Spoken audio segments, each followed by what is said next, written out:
जरा सोचो, एक खास इंजेक्शन लगाते ही तुम्हारे शरीर में बेहिसाब ताकत आ जाए। सुनते हैं हमारी आज की कहानी की शुरुआत में हम कोमाची और नानाओ नाम के दो चोरों को देखते हैं जो पुलिस से बचकर भाग रहे थे। अचानक पुलिस ने उन्हें चारों ओर से घेर लिया, पर तभी अचानक ऊपर से एक गाड़ी उतरी जिसके अंदर डॉक्टर होंडा और उसकी असिस्टेंट थी। डॉक्टर इन चोरों को बचाकर अपने काम के लिए इस्तेमाल करना चाहता था। डॉक्टर ने वादा किया कि अगर वो इस मिशन में कामयाब रहे तो उनके सारे गुनाह माफ हो जाएंगे। यह सुनकर वो दोनों तुरंत ही राजी हो गए। इसके 2 साल बाद अब नानाओ और कोमाची की ट्रेनिंग पूरी हो चुकी थी और वो कुछ दूसरे अपराधियों के साथ बग्स 2 नाम की एक स्पेसशिप में मार्स पर जाने को तैयार थे। भविष्य में इंसानों की तादाद इतनी ज्यादा बढ़ चुकी थी कि अब धरती पर रहना लगभग नामुमकिन सा हो गया था। इसलिए धरती के खत्म होने से पहले इंसानों ने मार्स पर बसने का इंतजाम किया था। इसके लिए उन्हें मार्स की सतह पर काई उगाकर उसे थोड़ा गर्म करना होगा। मार्स पर काई उगाने के लिए लैब में बनाए हुए कॉकरोचेस को वहां भेजा गया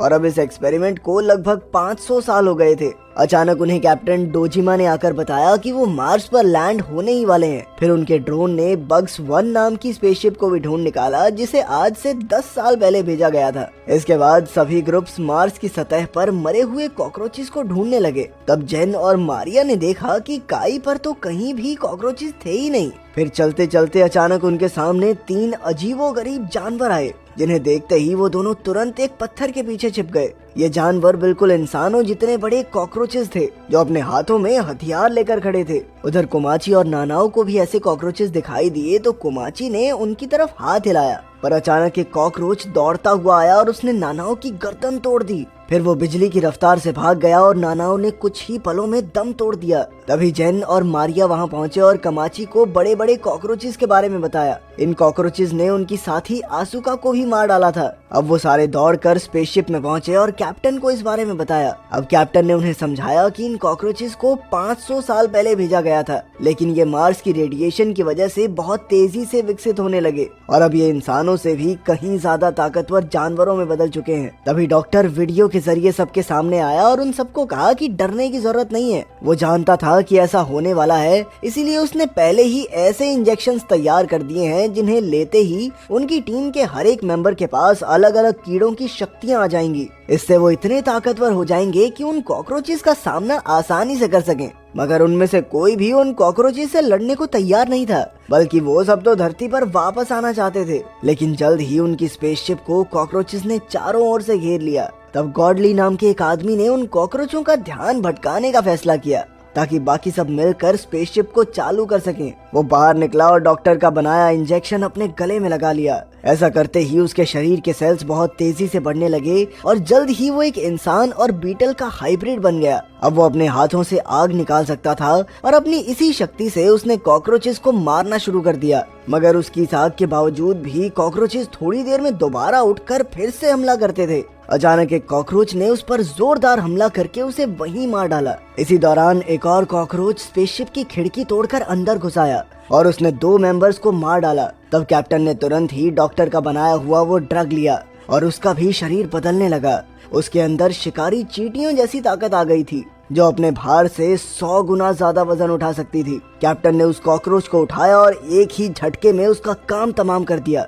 पूरी टीम बहुत खुश हुई, पर तभी उन्होंने देखा कि कॉकरोचेस की पूरी फौज उनकी ओर बढ़ रही थी। इतने कॉकरोचों का मुकाबला तो वो कैसे ही करते, इसीलिए उन्होंने वापस जाने का सोचा। पर जैसे ही लेफ्टिनेंट ने शिप को चालू करने की कोशिश की तो इंजन खराब हो गया और पूरा सिस्टम बंद। ऐसा लग रहा था कि जैसे किसी ने जानबूझकर शिप को खराब किया हो। खैर, फिर कैप्टन ने एक नया प्लान बनाया। उसने सबको बग्स 1 शिप पर जाकर सभी जरूरी पार्ट्स लाने को कहा जिससे वो अपने जहाज को ठीक कर सकें। सब राजी हो गए, पर इचिरो ने कहा कि वो यहीं रहकर कैप्टन के साथ कॉकरोचेस का सामना करेगी। बाहर जाने से पहले कोमाची नानाओ की लाश के पास गया। उसकी लाश से अजीब से धागे निकल रहे थे, पर कोमाची ने ज्यादा नहीं सोचा। इसके बाद सब मार्स रोवर नाम के एक छोटे कैप्सूल में बैठ गए जो उन्हें बग्स 1 तक ले जाएगा। तब तेजुका नाम के एक मेंबर ने कॉकरोचेस का सामना करने के लिए अपना इंजेक्शन ले लिया, जिसके बाद वो एक मछली कीड़े में बदल गया। अब वो जबरदस्त तेजी से आग फेंक सकता था।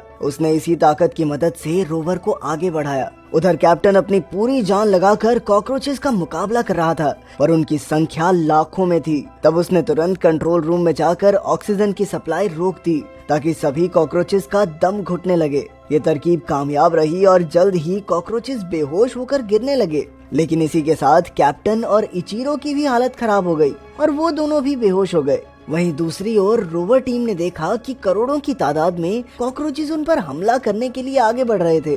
तेजुका फिर भी रुका नहीं और अपनी ताकत से शिप को आगे बढ़ाता रहा। जल्द ही वो कॉकरोचों की दीवार को पार करते हुए दूसरी तरफ आ गया, जिससे सभी काफी खुश थे।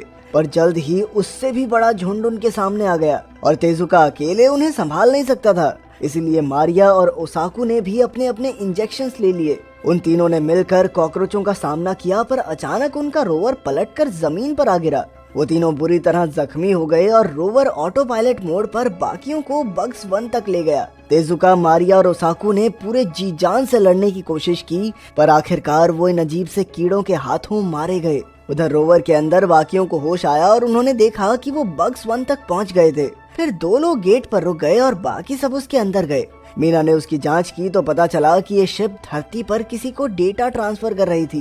तभी उन्हें बंदूक चलने की आवाज सुनाई दी और सब बाहर भागे। उन्होंने देखा कि कॉकरोचों ने बग्स 1 से हथियार चुरा कर उनके दोस्तों को मार दिया था। तब कोमाची ने अपना इंजेक्शन लिया और एक बहुत बड़े कीड़े की शक्तियाँ उसके अंदर आ गई। अब वो कॉकरोचों के शरीर में छेद करके उन्हें एक ही बार में मार सकता था। फिर जेन ने अपना इंजेक्शन लिया और उसके अंदर 200 फीट ऊंचा कूदने की ताकत आ गई। साथ ही मीना एक ऐसे कीड़े में बदल गई जो एक ही डंक से कॉकरोचों का काम तमाम कर सकती थी। जल्द ही उनकी टीम ने काफी कॉकरोचेस का सफाया कर दिया। इसके बाद हम देखते हैं कि डॉक्टर ने किसी को फोन किया और एक कॉकरोच ने फोन उठाया। ये कॉकरोच जापानी भाषा में डॉक्टर से बात कर रहा था। डॉक्टर ने उन्हें कामाची से दूर रहने को कहा, क्योंकि जब वो पूरी तरह कीड़े में बदल जाएगा तो उसके वार से कोई नहीं बच पाएगा। ये सुनकर वो कॉकरोच बग्स 2 में गया और उसने ऑक्सीजन चालू कर दी। फिर अचानक उस कॉकरोच का शरीर फटने लगा और उसमें से आंसू बाहर निकली। तब ये खुलासा होता है कि वो मरी नहीं थी, बल्कि शुरुआत से ही डॉक्टर की तरफ थी। अपना इंजेक्शन लेने के बाद उसने कॉकरोचेस के दिमाग को कंट्रोल करने की ताकत आ गई थी, जिसकी मदद से उसने उन कॉकरोचों को आपस में लड़ा दिया और खुद जिंदा बच गई। खैर, फिर आसुका ने कैप्टन को मार डाला और इचीरो को जगाया। असल में इचीरो भी शुरुआत से इस प्लान में शामिल थी। उसके शरीर में ऐसी ताकत आ गई थी जिससे वो किसी भी मौसम में सिर्फ पानी पर जिंदा रह सकती थी। मार्स से कॉकरोचेस को मिटाना तो बस एक धोखा था। उनका असली मिशन था कॉकरोच का एक अंडा धरती पर लाना, ताकि जापानी सरकार उससे नए कॉकरोच बनाकर अपनी फौज खड़ी कर सके। अब इचीरो और आसुका अंडा लेकर शिप में निकल पड़े, पर अचानक अंडा रास्ते में ही टूटने लगा और उसमें से 2 विकसित कॉकरोच बाहर आए। आसुका ने अपने दिमाग से उन्हें कंट्रोल करने की कोशिश की, मगर ये 2 नए कॉकरोच तो और भी ज्यादा ताकतवर थे। उन्होंने जल्द ही आसुका को मार डाला और फिर अपनी जाति को मदद के लिए बुलाया। उनकी आवाज सुनते ही मार्स के सभी कॉकरोचेस शिप की ओर उड़ने लगे। अचानक इतने सारे कॉकरोचों के भार से शिप खराब हो गई और सीधा बग्स 1 के पास ही धरती से टकराई। फिर नए कॉकरोचेस ने बाहर आकर बाकियों के साथ कोमाची और उसके ग्रुप पर हमला कर दिया। तब कोमाची ने ड्रग की एक और डोज ली, जिससे उसकी शक्तियां और बढ़ गई।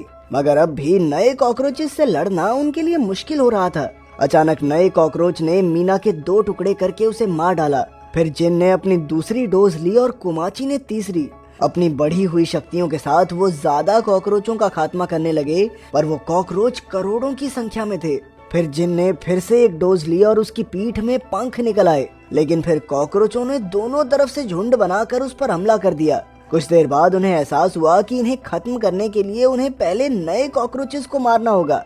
इसलिए जिन ने ड्रग की कई सारी डोजेस एक साथ ले ली और फिर एक नए कॉकरोच पर जोरदार वार करके उसे मार डाला। पर अब जिन की सारी शक्तियां खत्म हो गई थी, इसीलिए कोमाची उसे बचाने आया। दूसरा कॉकरोच कोमाची की जान लेने ही वाला था कि अचानक आसमान से एक चमकता हुआ पंछी उड़कर उनकी ओर आया। उसने चारों ओर एक जादुई पाउडर छिड़क दिया और जल्द ही ये खुलासा हुआ कि ये कोई पंछी नहीं बल्कि नानाओ थी, जो अब सभी इंजेक्शंस लेकर अपने आखिरी रूप में आ गई थी। तभी कोमाची उड़कर नानाओ के पास गया, पर अचानक एक कॉकरोच ने उस पर गोलियां चला दी। लेकिन उसी वक्त नानाओ के जादुई पाउडर से अचानक वहां धमाके होने लगे। असल में ये पाउडर नहीं, विस्फोटक बारूद था, जिसके फटते ही लाखों कॉकरोच धमाकों में मारे गए। उसी समय जिन ने कोमाची के साथ उड़कर अपनी जान बचाई, पर इस धमाके में बेचारी नानाओ की मौत हो गई। कुछ समय बाद कोमाची की आंख खुली तो उसने देखा कि जिन पूरी तरह एक कीड़े में बदल गया था। जिन कीड़े के रूप में वापस नहीं जा सकता था क्योंकि फिर इंसान उसे एलियन वेलियन समझ लेंगे, तो उसने कोमाची को अकेले ही धरती पर लौट जाने को कहा। आखिरकार कोमाची अकेला ही शिप में पहुंचा, पर तभी उसने देखा कि एक नया कॉकरोच अब भी जिंदा था। फिर उसने एक जोरदार मुक्के से कॉकरोच की हड्डी पसली एक कर दी, पर उसकी जान नहीं ली। फिर उसने शिप में देखा कि इचिरो अब भी जिंदा था। अचानक इचिरो ने उसकी तरफ गोली चलाई, मगर वो उसे नहीं बल्कि उसके पीछे खड़े कॉकरोच को मारना चाहता था। फिर वो दोनों एस्केप पॉड में बैठकर धरती की ओर निकल गए। वहीं धरती पर डॉक्टर ने देखा कि इचिरो ने उनका सिस्टम हैक कर लिया था और अब वो ये सारी सच्चाई पूरी दुनिया को दिखा रहा था। मगर डॉक्टर को इतना फर्क नहीं पड़ा क्योंकि उसका एस्केप प्लान यही था कि वो बग स्पेसशिप का डेटा बाकी देशों को बेचकर अपनी जान बचा लेगा। उधर स्पेसशिप में इचिरो ने इस मिशन के सभी अपराधियों को सजा दिलाने की कसम खाई और कोमाची ने कहा कि वो धरती पर इन सबको जिंदा गाड़ कर मार्स वापस लौट आएगा। अगर वीडियो पसंद आई तो लाइक कर देना, चैनल को सब्सक्राइब कर देना। मिलते हैं अगली वीडियो में।